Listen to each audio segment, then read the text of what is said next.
Once upon a time, a princess sat in her room, reminiscing about the stories her grandfather used to tell her about Islam. She loved those tales, but she didn't fully understand what Islam was or what its pillars entailed. She was only 8 years old when her mother took her to another country. This beautiful blonde girl, with an Italian mother and a Palestinian father, was whisked away by her mother to Italy after the Israeli enemy mercilessly killed her father. That night, as she drifted off to sleep, she wished to learn more about her faith. Suddenly, she found herself in a magical garden filled with flowers and trees. Before her appeared an elderly man, dressed in white with a long white beard. He smiled and said, "Hello, princess, I am Sheikh Abdullah, and I will take you on a journey to discover the 5 pillars of Islam." Sheikh Abdullah took her to a clear lake, where she met a little girl named Sarah. Sarah smiled and said, "I am here to tell you about the first pillar of Islam, the Shahada. The Shahada means saying, I bear witness that there is no God but Allah, and I bear witness that Muhammad is his messenger. This is the key to entering Islam." The princess asked, "Why is it important?" Sarah replied, "Because it means we believe in Allah alone and follow the teachings of Prophet Muhammad, and this is the foundation of everything in Islam."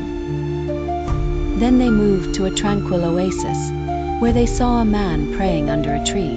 Sheikh Abdullah said, "This is the second pillar, Salah, prayer. We pray 5 times a day to be close to Allah." The princess said, "But why do we pray 5 times?" The Sheikh answered, "Prayer helps us remember Allah at all times of the day and makes us feel peace and comfort."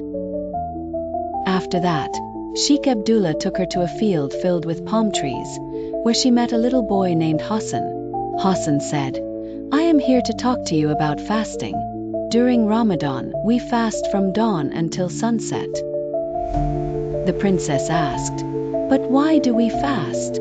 Hassan replied, "Fasting makes us feel what the poor and hungry feel, and teaches us patience and appreciation."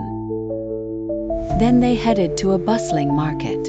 There she saw a man distributing food and money to the poor. The Sheikh said, "This is the 4th pillar, zakat, charity. We share what we have with others to help them and draw our hearts closer to Allah."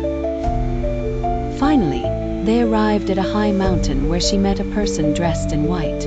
The Sheikh said, "This is the 5th pillar, Hajj, pilgrimage. If a Muslim is able, they must visit Mecca at least once in their lifetime to perform Hajj." If a Muslim is able, they must visit Mecca once in their lifetime to perform the Hajj. Amira asked, "What is the purpose of Hajj?" Sheikh Abdullah answered, "Hajj is a journey that brings Muslims from all over the world together to worship Allah and reminds us that everyone is equal before Him." After this educational journey, Sheikh Abdullah said, "Now you know the 5 pillars of Islam. I hope you keep these lessons in your heart and share them with others." Amira woke up in her room, feeling happy and excited. She decided to tell her family and friends everything she had learned about the 5 pillars of Islam and help spread the knowledge among them.